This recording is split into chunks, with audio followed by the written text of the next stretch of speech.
Eto, pakinggan pa natin to mga kababayan. Kasi sabi po dito, maging eto pong si National Security Advisor Secretary Eduardo Año, nanawagan din po dito sa 18 ex-Marines mga kababayan na magsabi raw po ng katotohanan. Kasi kung makikita nyo, mahahalata nyo naman na talagang nagsisinungaling ito pong 18 ex-Marines na ito. Kaya nga mga kababayan, sa totoo lang, kung sakaling magkaroon ng investigasyon sa Senado, tipatawag itong mga ito, pihado mapapahiya to at mag-aalagutesa ito pagka dumating yung point na ginigisa na itong mga ito. Baka hindi na magpakita yung iba dyan. Ano po, so ngayon ito i-play po natin. Huwag magpaninlang at magsabi ng buong katotohanan. Ito ang panawagan ni National Security Advisor Secretary Eduardo Año para sa 18 nagpakilalang dating miyembro ng Philippine Marine Corps. Ayon kay Secretary Año, walang mapapala ang mga ito sa kanilang pagsisinungaling, lalo na at ang naaapektuhan ay kapakanan na ng publiko. Tama! The news is fake. Kasi kita nyo mga kababayan, yung mga picture pa lang, peke na. Diba halatang edited? Tapos ang pinakamasaklap pa nito mga kababayan, hindi nyo maalaman kung nagluluto ba ng sinaing o nagbibilang ng pera. Dahil mukhang taklob ng rice cooker yung hawak-hawak, saglip na yung pera mga kababayan na ipinapasok dun sa machine. So ngayon, ang isa pa rin dito na mapapansin nyo sa mga larawan na ipinapakalat po ng kampo nitong si Atty. Baligod, makikita nyo, di ba, mga ex-marine, yung sinasabi na nagdi-deliver ng pera. Biruin nyo, sa isang maleta, 3 ex-marine yung nagtutulong-tulong para buhatin yung maleta ng pera or yung maleta na may lamang pera. Di po ba doon pa lang hindi nakapanipaniwala? Anyway, tuloy pa natin. And then likewise, they use information and communication technology, and at the same time it endanger public order and also cause damage to the interest or credit of the state. Dagdag pa ng kalihim, noong siya ay Chief of Staff pa ng Armed Forces of the Philippines, wala siyang itinuro na pagsisinungaling sa mga sundalo. Kaya naman nangihinayang siya sa ani kasinungalingan ng mga ex-Marines sa isang press conference noong February 24. Ito lang yung message ko dun sa mga ex-Marines. No? Sayang naman, nagserbisyo kayo. Sabihin nyo kung anong totoo. Tama. Huwag kayong magpamanipulate. Kung ano yung totoo, yun ang sabihin nyo. Because hindi kayo makakaligtas dito. Kung kasinungalingan ang sinabi ninyo, kakarmahin kayo dito. Tama. Samantala, kahapon ay nagtungo sa Department of Justice si Secretary Año upang maghain ng reklamo laban sa 18 ex-Marines. At saka mga kababayan, isipin na lamang po nila. Aakala ba nila mga kababayan na kapag wala na silang pakinabang dito sa mga taong nasa sa likod nila, sa tingin ba ng mga ito mga kababayan na patatakasin pa sila nung mga tao na may hawak sa kanila? Baka makatulad na lang din yan kay Gutesa na hindi na po alam kung nasa saan na. At hindi na mahagilap mga kababayan buhat nung pumalpak sa pagsisinungaling nung unang lumabas siya sa Senate Blue Ribbon Committee. Diba hindi na mahagilap si Gutesa? May mga lumalabas na balita na nagtatago. Pero ang point dito mga kababayan, hindi na alam kung nasa saan ito pong si Gutesa. Hindi nga natin alam kung ito ba ay buhay pa or wala na.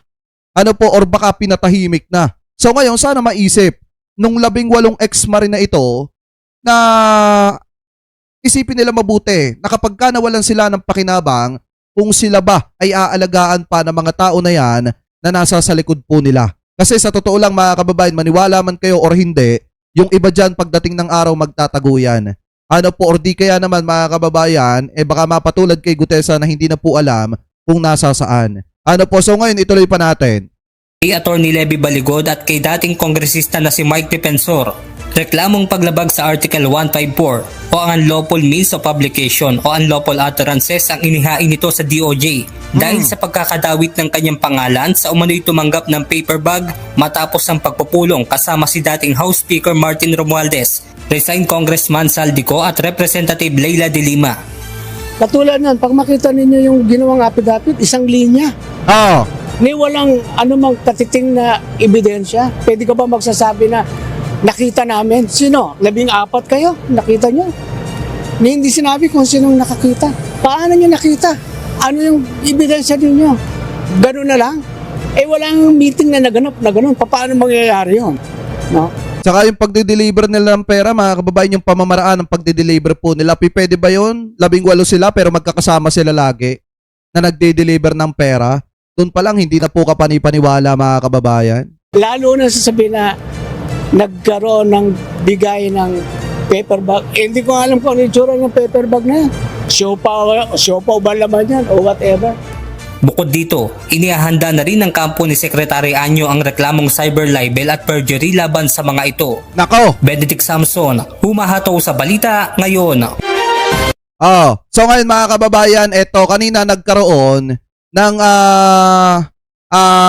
press con. Ito pong mga miyembro ng 18 dating ex-marine. At dito sinasabi po nila na puro katotohanan lamang daw po ang kanilang mga pinagsasasabi. At wala daw kinalaman ito pong si Mike Defensor. Kahit nasasakyan ng pamilya ni Mike Defensor, mga kababayan, yung ginamit nila na sinakyan nila, mga kababayan, nung sila ay lumabas.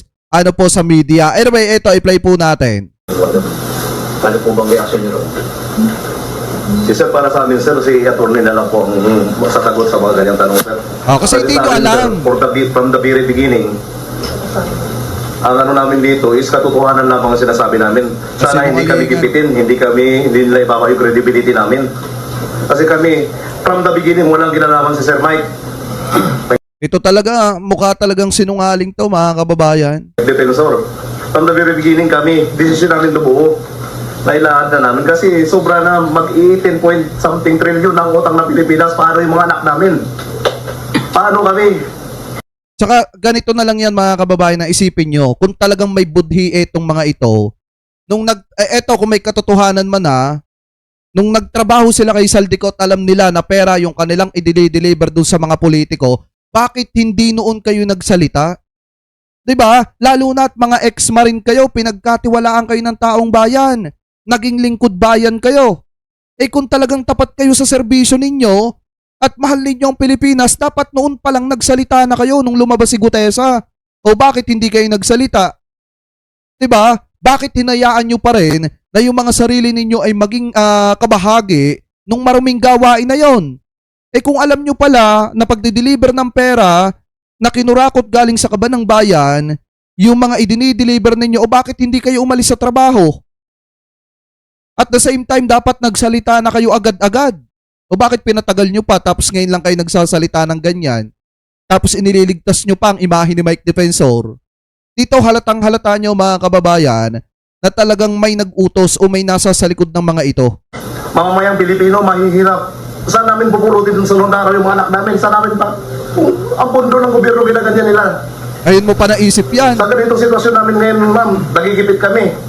Kung sino lang magbabanta, kung sino magbabanta. Sana tapusin na natin itong issue na to. Tapusin ang korupsyon sa bansang Pilipinas. Yan lang po ang hiling namin about isa sa amin po.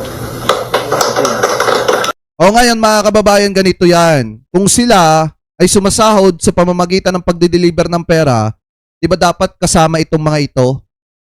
Kasi unang-una, mga kababayan, hinayaan nila na yung sarili nila ay maging kabahagi ng napakaduming gawain o matinding korupsyon na nangyayari dito sa ating bansa. O dapat din makulong itong mga ito.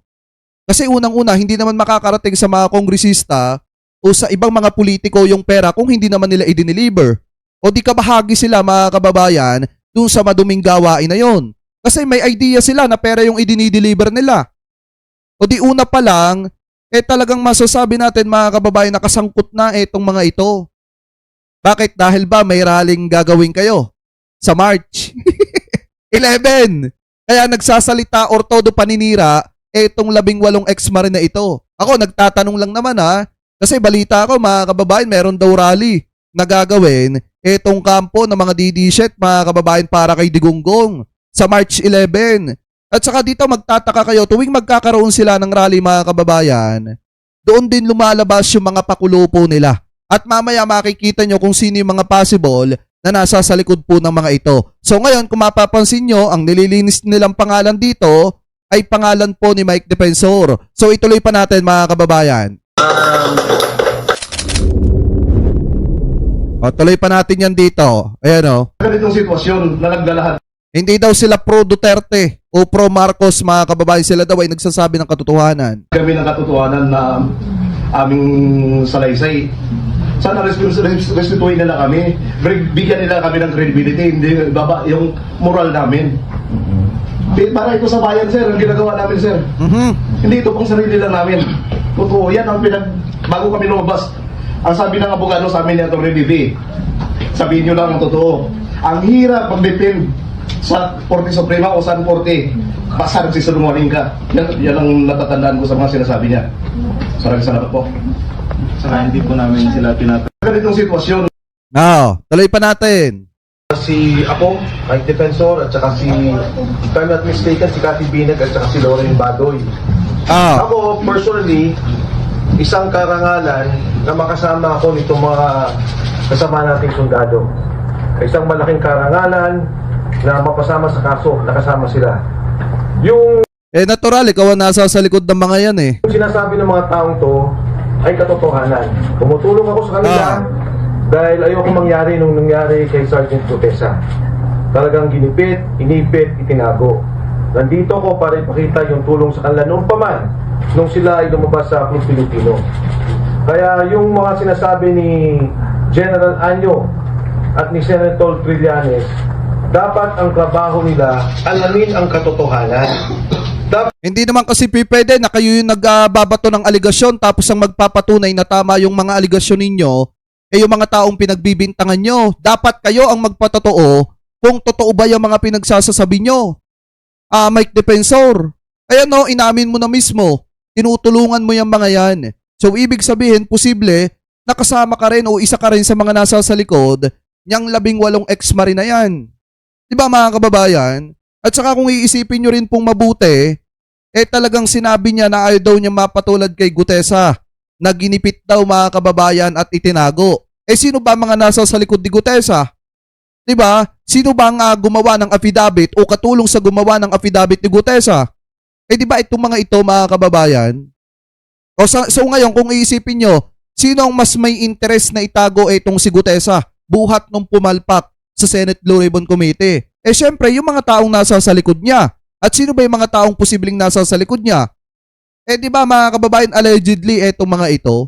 Kaya nga mga kababayan, sa totoo lang, ito pong kanilang mga galawang ito talagang sobrang paninira na po ito sa gobyerno.